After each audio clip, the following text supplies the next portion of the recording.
Hello and welcome to 1 Hour SaaS. My name is Mubashir Iqbal, and this is update for hour number 6. Trying a new setup today, not using Loom. Switched to OBS so I can switch between you seeing my full picture, and I can switch to the to the screen mode for when I'm showing you stuff, or I can just stick to my full face mode when I'm speaking. So yeah, if this doesn't quite work, I'm sorry, but we'll try again tomorrow, and hopefully we'll won't have to go back to Loom. But 'cause I'm kind of like this setup. But so today I didn't do any coding again, but it kind of got me thinking about building for now versus building for the future. And so I wanted to talk a little bit about that.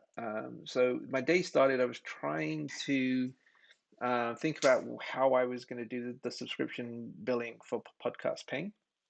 And so I got thinking about sales tax and things like that. And I got a little bit worried that I didn't really want to do I didn't want to have the administrative headache of thinking about sales tax and stuff. And so a few people have recommended Paddle in the past as a great alternative to kind of things like Stripe as a way to avoid all of that stuff, or even Gumroad, because both Gumroad and Paddle become the actual merchant who's selling things to the client, and so they are then responsible for the sales tax. So me as a creator, maker, I don't have to worry about that stuff.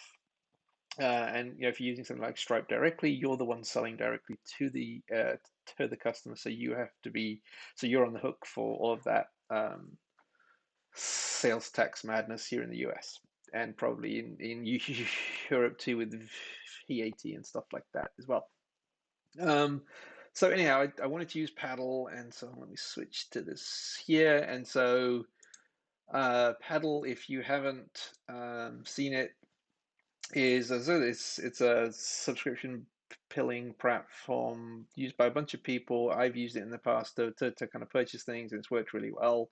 And so I was going to try it out. I tried to sign up, so when you actually say get started, you can't actually create an account. You kind of fill out this form, and you have to tell them who you are and what you're going to use it for. Seems all reasonable and stuff. I filled all of that out for Podcast Ping, sent them in, submitted the form, and then I got an email back saying, "Can you tell us what you want to use Paddle for?" I thought it was pretty clear what I was going to use Paddle for. And so I got a little bit annoyed because this isn't the first time I've tried to sign up for Paddle, and they've had a few different iterations of their onboarding, and it's just really annoying. I should be able to build things without answering 1,000 questions, and then obviously once I go live, that's when they should ask me the sort of 1,000 questions to make sure I'm not doing something I shouldn't be. And so it just kind of got me a little bit worried about, okay, if it's a pain like this to onboard, how much of a pain is it going to be to actually use the platform and actually work with the platform and stuff like that. So kind of went back to the drawing board. I tweeted about it this morning, and and I got some good responses from people also not happy with Paddle, but also recommending some other platforms. So Outseer is something that looks interesting. I don't think it solves my sales tax problem, but it might solve a few other things um, that just seems more of a complete platform for billing and for CRM and kind of a few other things. Again, I'm not too sure I need to solve all those problems right now, but it might be something to kind of think about. And then obviously, you could just stick with Stripe and worry about sales tax and stuff. I mean, I know there's some integrations. There's TaxJar and a few others that allow you to integrate with Stripe to kind of handle all of that kind of stuff as well. And then really, I kind of sat down and really started to do a little bit of thinking, a little bit of investigating. And, I kind of went through the sales tax stuff for New York State, which is where I live. So, that's kind of what applies here. And I started reading a bunch of the writings and stuff here. Um, and what I discovered was that as a company selling software that's in the cloud, you're not really responsible for actually paying any tax until you get to 300,000 gross revenue. Um, and I'm probably not going to get there for a while. um, and so, maybe I was thinking about things, I was worrying about things that I didn't need to worry about right now. And I think, there's things that I can do now to make sure that when I get to the point, if I get to the point where I have to worry about paying sales tax and stuff, that I can handle it then and not worry about it now. Um, and so what I kind of decided was, yeah, it's important to think about these kind of things now. I'll make sure in the onboarding I collect a billing address from users and stuff like that, so I know what state they're in, so I can figure out if I need to charge them tax at some point down the road. I don't have to go back to them and ask them extra information. Just kind of make sure you collect that information now. But essentially for now, I don't actually need to collect any sales tax because I'm not going to hit those kind of numbers anytime soon. And if I do hit those numbers anytime soon, it'll be a great, fantastic problem to have, and I'll hire an accountant, and they'll kind of help me with all that kind of stuff. Um, but yeah, so it just kind of reminded me a little bit of, don't worry about problems that you don't have right now. Don't try and solve for problems that you don't have right now. Yes, I kind of used up an hour just kind of investigating a few other things and actually figuring out I don't need to worry about those things. But yeah, if you're building a SaaS, think about solving the problems that are right in front of you, and those things that you're going to hit in 2 or 3 years down the road, you can figure them out then. You don't have to figure them out now. And there's plenty of other people who've been through this sales tax thing. And I'm sure if I reached out to a few people, they could help me out with that and kind of give me their advice as well. But yeah, but just kind of, as I said, just kind of realize I don't need to worry about those things. And it's not just about this sales tax. There's lots of things like that you hit along the way when you're building software, that you try and build the perfect solution for something that isn't going to be a problem for a long time. So stop wasting time and let's get to work.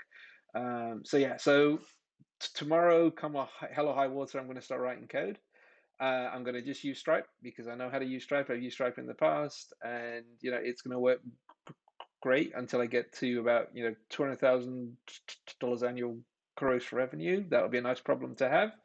And then once I get to that point, then I can start figuring out, okay, what do I do with sales tax, and my situation might change. Then I might move to a state that doesn't have sales tax for SaaS software. So there's kind of lots of things that could happen between now and the time I need to implement that.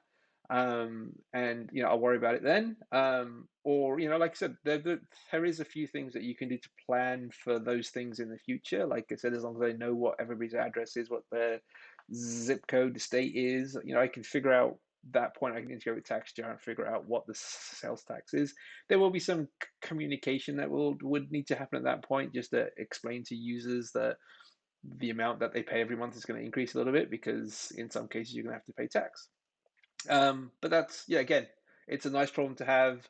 You can figure that out down the road. You can also, once you have that information, you could actually just figure out what is your tax liability at that point.